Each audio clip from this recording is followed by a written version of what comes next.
नमस्कार दोस्तों, आप सभी का स्वागत है हमारे चैनल चारू चौधरी में।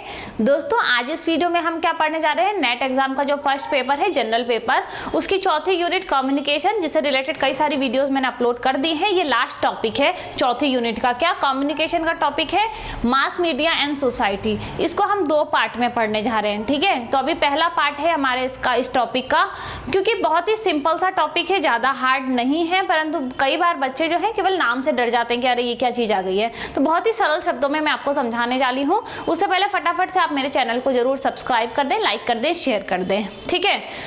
अभी हम बात करते हैं आजकल सोशल मीडिया। सबसे पहले सोशल मीडिया के बारे में अभी आप सभी जानते हैं कितनी ज़्यादा एक्टिव हो गई है। पहले के टाइम में बहुत ही मुश्किल था। अगर मान लीजिए मुझे अपना एक मार्कर बेचना है तो मुझे क्या करना पड़ता था, एक एक के पास जाना पड़ता था, कहना पड़ता था कि ये मार्कर बाकियों से क्यों अलग है, क्या अच्छा है, क्या बुरा है, क्या क्या चीज़ें हैं जो वो दूसरों से बेटर कर सकता है, इसके क्या फ़ायदे हैं, कितना लंबे टाइम चल सकता है। तो बहुत सारी चीज़ें मुझे एक एक को जाके एक्सप्लेन करनी पड़ती थी। अभी सोशल मीडिया आने के बाद में क्या हो गया है, इसका ऐड बनाया अच्छा सा और टीवी पे दे दिया, यूट्यूब पे दे दिया, बहुत सारे चैनल हो गए, न्यूज़पेपर में दे दिया, रेडियो में दे दिया। तो बहुत सारे अभी जो मीडियम है वो बहुत ज़्यादा हो गया है। तो वहाँ पे देने के बाद में क्या होगा, मुझे एक एक को जाके नहीं कहना है, मैंने एक बार दोहरा दी है और उसके बाद में वो अपने आप ही दूसरे लोगों तक इसकी जो जानकारी है वो पहुँच जाती है। तो बहुत सारे फायदे हो गए हैं इस चीज़ के। तो यहाँ पे यही है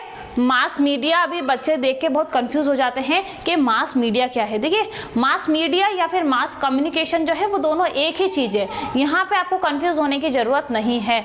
मास मीडिया और मास कम्युनिकेशन, मास मीडिया दोनों एक हैं, परंतु इसका अर्थ ये होता है जब हम कोई इंफॉर्मेशन, कोई न्यूज़, कोई आइडियाज़, कोई थॉट्स क्या करते हैं, एक बहुत बड़ी तादाद में शेयर करते हैं। कोई इंफॉर्मेशन मैंने क्या की कि मान लीजिए टेलीविज़न पे दे दी, तो अभी क्या हो गया, बहुत बड़ी तादाद तक ये जो मेरी जानकारी जिस चीज़ की देना चाह रही हूँ वो बड़े लोगों तक पहुँच गई, मतलब बड़ी संख्या में पहुँच गई। वही होता है मास मीडिया या फिर मास कम्युनिकेशन। अब मैं है ना नेक्स्ट वीडियो में ये भी बताऊंगी मास कम्युनिकेशन के कौन कौन से सोर्सेज होते हैं, परंतु यहाँ पे अभी हम क्या पढ़ने जा रहे हैं, characteristics and elements of mass media, ठीक है। तो क्या क्या है, बहुत ही सिंपल है। पहला चीज है large number of audience. Simple सी बात है। देखिए, अभी मान लीजिए मैं किसी चीज़ का, मान लीजिए मैं इस स्वेटर का ऐड कर रही हूँ, तो इस स्वेटर का ऐड करवाने को मैंने किसी को दिया है, तो क्या होगा, टीवी पे दिलवा दिया, तो जितने लोग टीवी देखेंगे, हर घर में टीवी आजकल तो, और सभी के पास में ये जानकारी जो है ये पहुँच जाएगी कि इस पे ऑफ चल रहा है। आपने देखा होगा आजकल बहुत सारी जगह आता है कि इस पे आजकल 50% ऑफ, कभी आपने देखा होगा बिग बाजार में 60 up to 60% ऑफ। तो यहाँ पे क्या है, ये सारी जो न्यूज़ है ये सब तक पहुँच जाती है। उसके अलावा आपने देखा होगा आजकल इंटरनेट पे बहुत सारे ऐड वगैरह आने लग जाते हैं, तो वो भी क्या है, वो भी बड़ी तादाद तक पहुंच जाता है। कोई भी न्यूज़ है, अमेज़न के पास में आप देखेंगे सामान है, घर बैठे आप बहुत सारी चीज़ें देख सकते हैं। तो क्या हो गया, एक बड़ी संख्या के पास में चला गया कि इनके पास ये सामान है। तो यहाँ पे क्या है, large number of audience. Audience कैसी होती है, यहाँ पे एक आध नहीं होती। देखिए, पहले के टाइम में बहुत समस्या होती थी। क्या समस्या होती थी, एक सामान बेचना है मान लीजिए, तो हर एक के पास जाके कहना पड़ता था। अभी क्या हो गया है, आपने कह दिया और सभी के पास पहुंच गया, जिसको लेना है वो ले लेंगे, नहीं लेना वो नहीं लेंगे अदरवाइज। और यही नहीं, अभी देखिए मैं खुद भी मास मीडिया का प्रयोग कर रही हूँ। अभी मुझे अपनी वीडियो आप तक पहुंचानी है, मतलब मैं चाह रही हूँ कि मेरे पास जो भी नॉलेज है वो मैं कुछ स्टूडेंट्स के साथ तक शेयर करूँ। तो पहले के समय क्या होता था, मुझे क्या चाहिए था, मुझे बैठने की जगह चाहिए थी, बच्चे कहाँ बैठेंगे, बोर्ड चाहिए था, मार्कर चाहिए था, और फिर क्या था, बच्चों के साथ के लिए टेबल चाहिए थी, कुर्सियाँ चाहिए थी, एक जगह चाहिए थी जहाँ पे बहुत सारे बच्चे जो हैं वो बैठ पाएँ। परंतु अभी क्या हो गया, अभी मेरे लिए कितना ईजी हो गया, एक बोर्ड और एक मार्कर और एक कैमरा। इसके जरिए मैं अपनी जो भी बात पढ़ाना चाहती हूँ या जो भी बात कहना चाहती हूँ वो कहाँ तक पहुँच जाएगी, बहुत सारी ऑडियंस तक पहुँच जाएगी। अब जो भी व्यक्ति मेरा वीडियो खोलेगा उस तक ये जानकारी पहुँच जाएगी। तो ये किसका कमाल है, ये है मास मीडिया का कमाल। तो पहली बात क्या हो गई, लार्ज नंबर ऑफ ऑडियंस। दूसरा है कैटेगरी। अब देखिए कैटेगरी में क्या आ जाएगा, सब आ जाएंगे, उसमें आ जाएगा जेंडर, उसमें आ जाएगा एज ग्रुप, उसमें आ जाएगी कैटेगरी। मतलब ये कैटेगरी वो जनरल ओबीसी एससी एसटी वाली नहीं है, यहाँ पे ये है कि आप किस तक मैसेज पहुंचाना चाहते हैं। इसमें ये भी हो सकता है कि जैसे ये मेरी जो वीडियो है किसके लिए यूजफुल रहेगी, या तो नेट के स्टूडेंट जो भी नेट एग्जाम दे रहे हैं, या फिर मैनेजमेंट, जो भी इससे रिलेटेड जो भी कोर्सेज चल रहे हैं उन लोगों के लिए ये वीडियो उपयोगी रहेगी। तो अभी क्या है, कितने एज वालों के लिए रहेगी, अभी जो भी एज के बच्चे, बहुत छोटे बच्चों के तो काम आएगी नहीं, क्योंकि बहुत छोटे बच्चों के लिए तो वर्णमाला वगैरह ऐसी चीज़ें काम आती हैं, अल्फ़ाबेट से एक्स्ट्रा।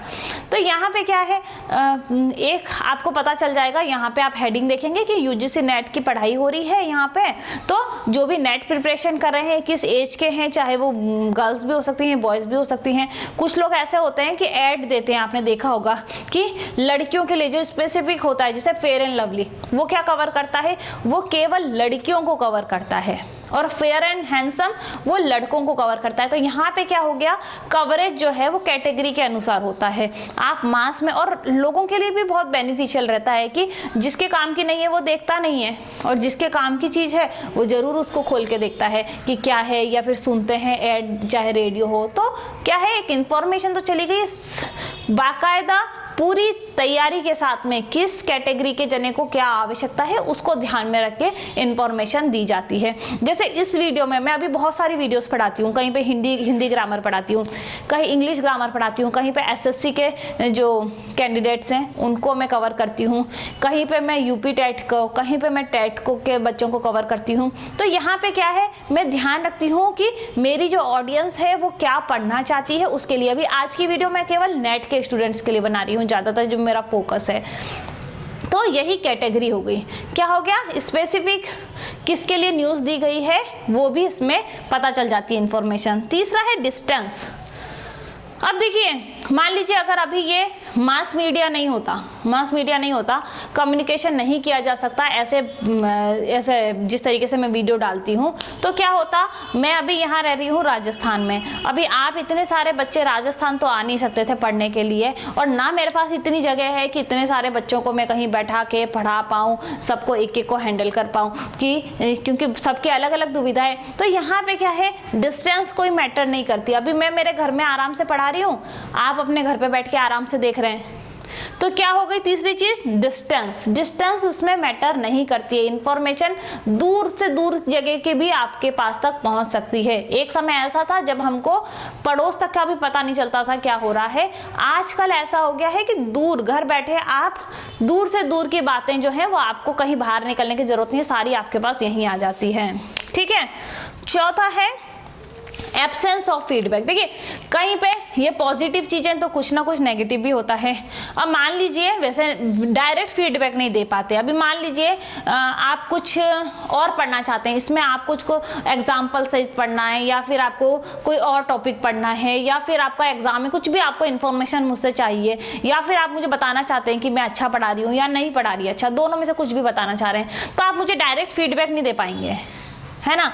या कमेंट कर सकते हैं बिल्कुल, परंतु मान लीजिए आपको टीवी पे कोई ऐड दिखा दिया किसी भी चीज का, तो फिर क्या होगा, वो ऐड देखने के बाद में अगर आपने उसको यूज किया और आपको वो अच्छा नहीं लगा, तो आप जाके ऐसे तो नहीं कहेंगे ना जब ऐड आएगा अगली बार, अरे नहीं तुमने तो मुझे बेकार सामान दिया, ये सामान अच्छा नहीं है। तो आप क्या करेंगे, मास कम्युनिकेशन हो गया, मतलब बहुत सारे लोगों तक ये बात पहुंच गई, परंतु आप अपना विचार डायरेक्टली सब तक नहीं रख सकते। आप ये कर सकते हैं कि आपको वो चीज पसंद नहीं आई, आप उसको यूज ना करें, परंतु डायरेक्ट फीडबैक नहीं दिया जा पाता है। प्रोफेशनल कम्युनिकेशन, देखिए अगली अच्छी चीज है कि यहाँ पे प्रोफेशनल कम्युनिकेशन होता है। अभी देखिए कई बार ऐसा होता है कि एक ही जना, मान लीजिए कोई सामान आप देना चाह रहे हैं या कुछ भी आप ऐड देना चाह रहे हैं किसी चीज का। मान लीजिए आजकल आप देखेंगे कि मैं ये जो टीच कर रही हूँ, मैं अपना ऐड देना चाहती हूँ टीवी पे, ठीक है। तो यहाँ पे क्या है, जो भी पढ़ाएंगे, क्योंकि इतनी सारी बड़ी जनता को हम कवर कर रहे हैं, तो यहाँ पे जो भी बताया जा रहा है वो प्रोफेशनल होगा, है ना। ऐसा नहीं होगा कि वो प्रोफेशनल नहीं है और पढ़ाना चालू कर दिया, या फिर आप कोई सामान दे रहे हैं तो बाकायदा ऐड दिया जाता है, उसका ऐड बनाया जाता है, तो क्या होता है, प्रोफेशनल कम्युनिकेशन होता है। नेक्स्ट है मिनिमम एफर्ट। अब देखिए मिनिमम एफर्ट सबके लिए है। अभी आपको पढ़ना होता तो क्या होगा, आपको यहाँ आना पड़ता पढ़ने के लिए, परंतु मास मीडिया के कारण क्या है, आप घर पे बैठ के, तो आपका एफर्ट कितने लगे, बिल्कुल कम से कम। बहुत सारे बच्चों को हैंडल करने के लिए मुझे भी बहुत एफर्ट्स लगाने पड़ते हैं कि इतने सारे बच्चे कहाँ बैठेंगे, कैसे पढ़ाऊंगी, हर एक के पास में नोटपैड है कि नहीं, तो ये सारी चीज़ें मुझे भी ध्यान रखने की ज़रूरत नहीं है। तो यहाँ पे क्या है, मिनिमम एफर्ट। अगर आप कोई सामान भी देना चाहते हैं तो वहाँ पे क्या है, आपको एक एक को जाके समझाना पड़ता। पहले ऐसा होता था कि इतनी बड़ी जितनी कंपनीज होती हैं वो इतनी हो नहीं पाती थी, क्योंकि क्या, एक व्यक्ति के पास सामान है परंतु वो कैसे सूचना दे सबके पास पहुंच जाए। तो अभी इतना तरीके आ गए हैं, इस तरीके से आप आराम से टीवी पे, रेडियो पे, न्यूज़पेपर में, यूट्यूब के जरिए, इंटरनेट, मेल, बहुत सारे जरिए ऐसे हो गए कि आप बहुत बड़ी जनता को कवर कर लेते हैं। तो यहाँ पे क्या है, एफर्ट जो है वो मिनिमम होते हैं, किसके, लर्नर के भी और जो मैसेज दे रहा है सेंडर और रिसीवर, दोनों के लिए एफर्ट जो है वो मिनिमम होते हैं। और लास्ट है यूज़ ऑफ मॉडर्न टेक्नोलॉजी। यहाँ पे मॉडर्न टेक्नोलॉजी का प्रयोग किया जाता है, क्योंकि पहले देखिए ना, बहुत प्राचीन काल की बात करते हैं तो ना टीवी हुआ करती थी, ना रेडियो हुआ करते थे। बहुत पहले की बात करें, देखिए रेडियो को आए हुए टाइम हो गया, परंतु उसमें आपको बताऊंगी पूरा कि कब कब आया है, परंतु उसको भी बहुत समय हो गया है। हर चीज़ को बहुत, अगर पहले की बात करते हैं ना एकदम प्राचीन काल की, तो वहाँ पे क्या था, कुछ भी नहीं था पहले, तो लोग अपने अच्छे से कम्युनिकेट नहीं कर पाते थे, परंतु मास मीडिया के कारण हर चीज़ बहुत ही ईजी हो गई है। अभी आप देखेंगे कहीं पे कोई भी न्यूज़ होती है और क्या होता है, सभी जगह वो ब्रॉडकास्ट हो जाती है, सबको पता चल जाता है कि कहाँ क्या हो रहा है। तो इसके बहुत सारे फायदे भी हैं कि कोई भी लोग गलत काम करने से डरने लगे हैं, क्योंकि क्या हुआ, कई बार किसी ने रिश्वत ली, वीडियो बनाई और वायरल कर दी, तो क्या हो गया, अभी लोग भी डरने लग गए हैं कि देखिए गलत काम हमको नहीं करना चाहिए, कहीं पे भी कोई भी जना पकड़ा जा सकता है। तो इसके बहुत सारे फायदे भी हैं और नुकसान भी है। नुकसान जैसे कि मैंने आपको बताया कि फीडबैक नहीं दिया जा सकता। कई बार ऐसा होता है कि एक्चुअल में वो सिचुएशन नहीं होती परंतु दिखा कुछ और दी जाती है। कई बार ऐसा होता है प्रोडक्ट इतना अच्छा नहीं होता परंतु उसका ऐड इतना अच्छा कर दिया जाता है कि हर एक बंदा एक एक बार तो उसमें इन्वेस्ट कर देता है, जो कि ठीक नहीं है। तो बहुत सारे इसके फायदे भी हैं, नुकसान भी है। यहाँ पे मैंने आपको बस इतना बताया है कि इसके क्या कैरेक्टरिस्टिक्स हैं। अभी आप मास मीडिया या मास कम्युनिकेशन को तो समझ गए होंगे। अभी नेक्स्ट वीडियो में मैं आपको बताऊंगी कि इसके कौन कौन से, किस तरीके से मास कम्युनिकेशन किया जा सकता है। मतलब ये पार्ट 1 हो गया। अभी दूसरे पार्ट में हमारा ये जो टॉपिक है वो पूरा क्लियर हो जाना है। तो पहले आप इसको वॉच कर लीजिए, उसके बाद में दूसरा वीडियो मैं आपके लिए अपलोड करती हूँ, तो आप उसको देख लीजिएगा। ये समझ में आया है आपको? ऐसा मैं सोचती हूँ कि आपको समझ में आ गया होगा। अगर फिर भी आपको कोई डाउट है तो आप मुझे कमेंट बॉक्स में लिखिएगा, मैं आपको आंसर दूंगी बिल्कुल।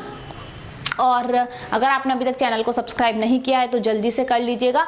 मेरा टेलीग्राम ग्रुप जैसे कि मैं बता चुकी हूँ क्या है, चारू ऑनलाइन स्टडी, ये मेरा टेलीग्राम ग्रुप है।